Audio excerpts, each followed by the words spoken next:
Hello everyone and welcome back to this channel. In this simple video, I'm gonna show you how you can use the keyframe feature in the CapCut apps. So I have been added the overlay here and I'm going to make the zoom in effect using keyframe for the overlay. So for the first frame, I'm going to make it smaller and add the keyframe. Just click on it.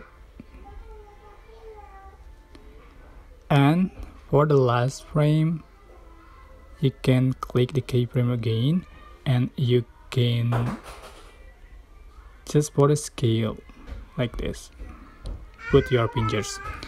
So you can see for the final result like this. That's it.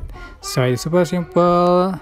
I hope this tutorial was helpful for you. Don't forget to like, comment, share and also subscribe. Thank you so much for watching.